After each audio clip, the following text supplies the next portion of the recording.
Olá, tudo bem? Tô gravando esse vídeo pelo Prêmio Memorial Vivências. O meu nome é Natu Marques, sou produtora cultural, jornalista e conteudista especializada em projetos culturais. Trabalho na cultura desde muito nova, uma vez que sou filha de bonequeiro e de artista plástica. Sendo assim, meus primeiros passos na carreira e na vida foram ali pelos palcos. Mas para colocar numa linha do tempo, acho que eu posso dizer que trabalho efetivamente com obtenção de renda há 23 anos com iniciativas culturais. Hoje moro em Curitiba. Tópico 2. Conte quais são suas origens, como começou o envolvimento com a área cultural, em que atua e sua trajetória como trabalhadora da cultura. Como dito, né, eu sou filha de artistas, então a cultura sempre esteve no meu dia a dia. Mas posso dizer que profissionalmente iniciei minhas atividades em meados dos anos 2000, como assessora de imprensa e produtora cultural. Nesse início de caminhada, eu trabalhava com o grupo de teatro Filhos da Lua, vendendo os espetáculos, produzindo releases sobre os espetáculos, fazendo contato com a mídia e divulgando as iniciativas desenvolvidas pelo grupo.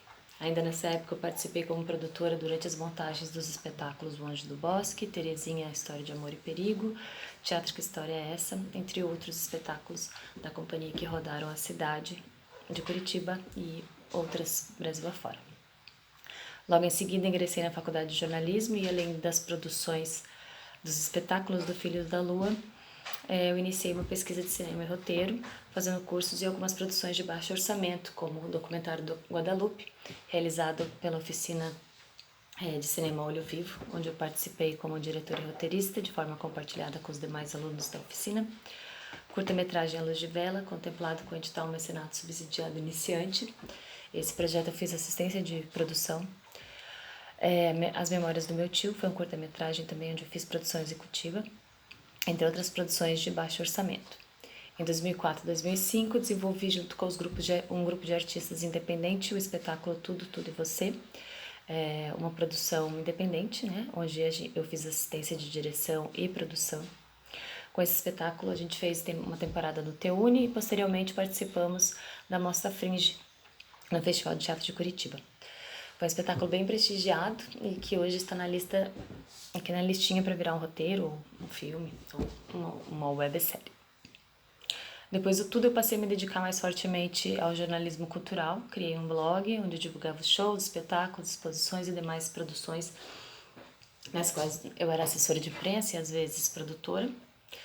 Em 2008 nasceu meu primeiro filho, fiquei mais afastada um pouco, retomei as atividades em meados de 2010 em Curitiba. Neste mesmo ano eu participei da produção do espetáculo A Carroça de Vento, da companhia Filhos da Lua, onde eu atuei como atriz, assessora de imprensa e produtora. A Carroça de Vento é um texto premiado pelo edital Horaci Gemba, do diretor e dramaturgo Renato Perré, e foi montado por meio da Lei de Incentivo à Cultura, o que possibilitou uma longa temporada no Teatro Guaíra, no Teatro Zé Maria Santos e em cidades próximas de Curitiba. Em 2011, me dediquei à elaboração de projetos para editais, tendo aprovado as exposições da artista plástica Luísa Marques, além de participar da produção e coordenação da comunicação dos eventos.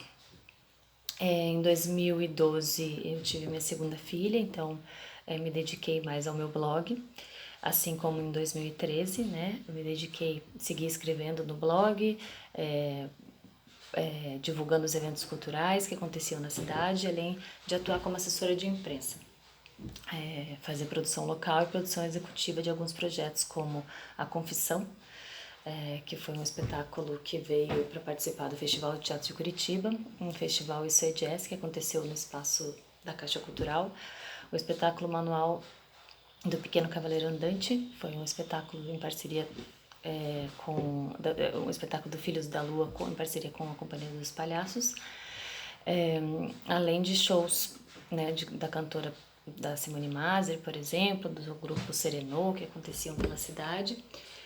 Também participei do espetáculo A Menina e o Lampião e produzi o show da cantora Micheline Cardoso, aqui em Curitiba, entre outras coisas, né. Nos anos seguintes eu atuei mais fortemente no ambiente editorial, trabalhei como editora de revistas e passei a me dedicar também à escrita criativa, que é onde eu realmente me vejo mais fortemente hoje. Em 2017 eu participei da produção e fiz a gestão das estratégias de comunicação do espetáculo Tempo, Tragicomédia Inacabada, da Companhia Filhos da Lua, em parceria com a Processo Multiartes. Esse foi um espetáculo também contemplado pelo edital Horaci Gemba e montado por meio de lei de incentivo à cultura. Em 2018 eu participei como líder do Comitê da Cultura do Núcleo Paraná do Grupo Mulheres do Brasil. É um grupo criado pela Luiza Helena Trajano para trabalhar o empoderamento feminino e questões de gênero. O comitê focou durante o ano que eu liderei em ações de literatura, com encontros mensais para leitura e divulgação dos trabalhos realizados por mulheres escritoras e artistas mulheres em geral. Em 2019, participei da produção do show da Simone Maser, que convidou a Fafá de Belém, a gente fez ali no SESI Cultura, do Festival Literário Litercultura, sendo também responsável pelo gerenciamento das redes sociais do evento e pela atualização de conteúdo do site. Ainda em 2019 fiz a gestão de comunicação e também a produção do evento dos 40 anos da Companhia Filhos da Lua, que contou com uma grande mostra de espetáculos pela cidade de Curitiba, além de exposições com bonecos e cenários desenvolvidos pelo grupo durante todos esses anos de trabalho. Em 2020 foi o ano da pandemia. Eu me dediquei fortemente às minhas produções de escrita criativa. Consegui finalizar a produção do conto Sangue no Roteiro, que foi contemplado pelo edital Aldir Blanc. Também pude finalizar uma coletânea de 8 contos meus, cujo lançamento deve acontecer na Amazon ainda esse ano. Porém, como foi um ano de isolamento, né, um ano diferente, muitos projetos ficaram parados, né, aquilo que era presencial não pôde acontecer.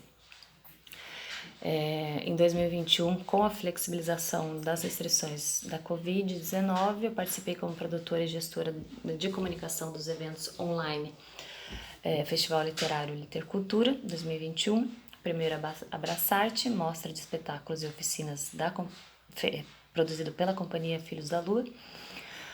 Participei da terceira Mostra Paraná de Teatro de Bonecos Online, realizado pela PRTB, que é a Associação Paranaense de Teatro de Bonecos. E finalizei o ano de 2001 com esses projetos. Tópico 3. Conte sobre seu aprendizado e formação na área cultural em que atua. Meu aprendizado tem muita relação com quem eu sou hoje, né? Pois eu pude passar por diversas áreas da cultura ao longo da minha carreira. Algumas coisas fui aprendendo e vejo que faço melhor, outras sei que devo me dedicar mais, como é o caso da escrita, né? Da literatura e do próprio jornalismo cultural. Escrever para mim é a coisa mais prazerosa e ao mesmo tempo desafiante. Por isso é tão importante ter tempo e espaço para esse tipo de criação. Meu objetivo é finalizar um romance que há tempos eu tento escrever. Nesse caso posso dizer que a pandemia ajudou. Eu pude me concentrar mais, pude entrar em contato comigo mesma e ter mais tempo para me dedicar aos projetos de escrita. Para desenvolver a escrita durante a pandemia eu fiz algumas oficinas de escrita criativa, como o Novíssimo Conto Brasileiro, os Olhares Empoderados, ambos realizados pela Fundação Cultural de Curitiba, e a oficina de próprio punho, realizado pela Biblioteca Pública do Paraná. Voltando um pouco no tempo ali, ainda falando da minha formação, ao finalizar a faculdade de jornalismo eu fiz uma pós-graduação na PUC em comunicação, cultura e arte. Durante o curso eu pude me aprofundar nas temáticas de produção, de projetos de incentivo, de captação de recursos, semiótica, comunicação e jornalismo direcionado para as atividades culturais e artísticas das mais diversas áreas. Esse foi um curso que agregou aquilo que eu já vinha, que eu já conhecia e já vinha trabalhando, né? Bom, tópico 4. Conte quais são as suas principais referências e inspirações do seu fazer artístico-cultural. Eu tenho referências de diversas áreas, né? Acho que hoje em dia, com o universo digital e as coisas do jeito que são feitas, né? E os próprios fazeres artísticos se misturam, principalmente no nosso país, onde os artistas também, né? Os atores são produtores, os diretores são roteiristas, então as influências se misturam. Mas acho que assim, no ambiente do cinema, do roteiro, de criação, de produção, alguns nomes se destacam para mim, como o Bergman, a Sofia Coppola, o próprio Woody Allen, o Truffaut, o pessoal aqui do Brasil, né, que é a Lúcia Murat, a Petra Costa, a Carla Camurati, a Daniela Thomas, o Eduardo Coutinho.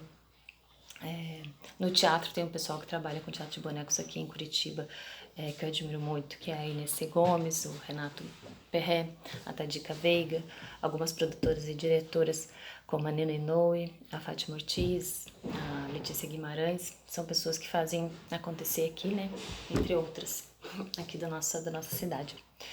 Na literatura eu me inspiro muito nas escritoras e escritores mais famosos, como a Virginia Woolf, Clarice Lispector, a Agatha Christie, Gabriel Garcia Marques e Alice Munro, o Itamar Vieira da Costa, que é maravilhoso, e algumas referências mais atuais, mais jovens, né, como a Carol Rodrigues, a Verônica Stiger, a Natália Borges, a Patrícia Campos Melo, que é uma jornalista e escritora. Mas acho que a minha paixão mesmo, a minha referência bastante hoje está ali com a Helena Ferrante, que eu gosto muito do trabalho dela e da forma como ela escreve.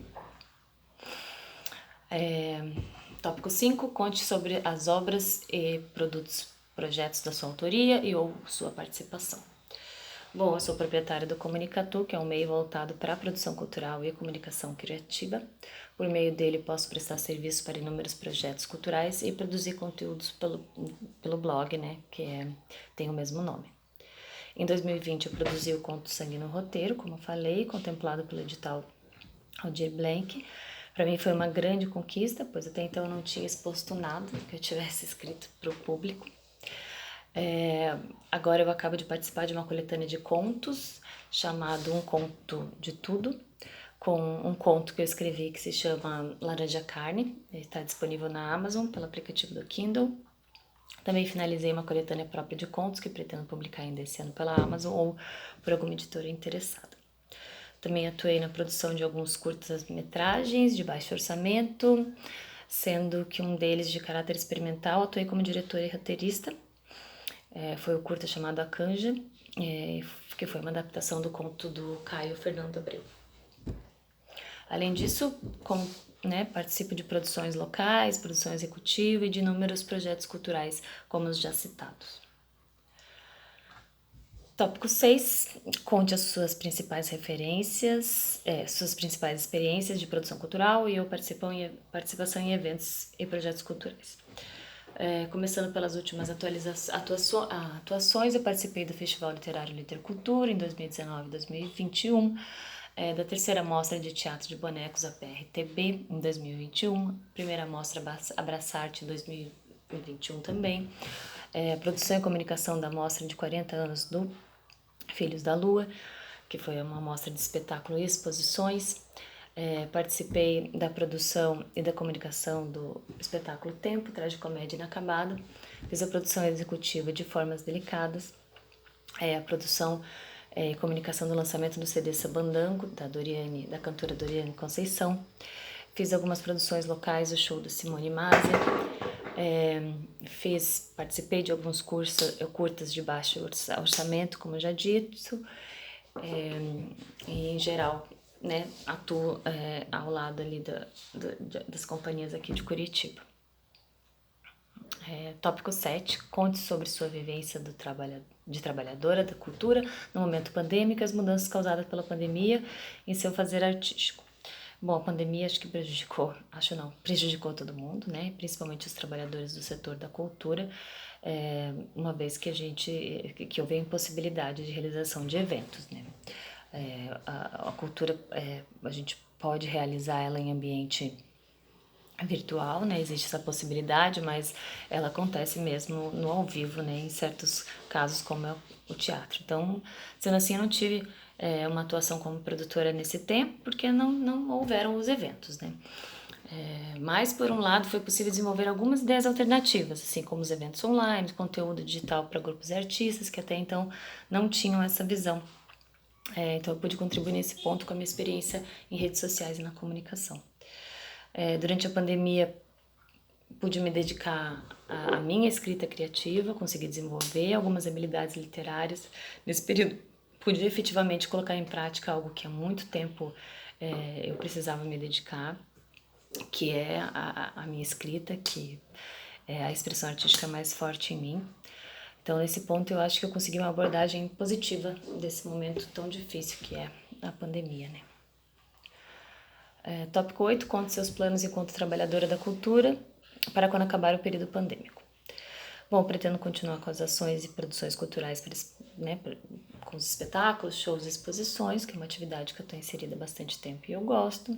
Também pretendo retomar o meu blog e, quem sabe, criar um canal de geração de conteúdo de jornalismo cultural para divulgar, atrair e informar principalmente iniciativas de grupo de diversidade, de gênero, uma vez que existe pouca divulgação sobre essas iniciativas. Além disso, eu continuo com o meu processo de escrita criativa, prevendo alguns futuros lançamentos esse ano. No mais, muito obrigada e até mais.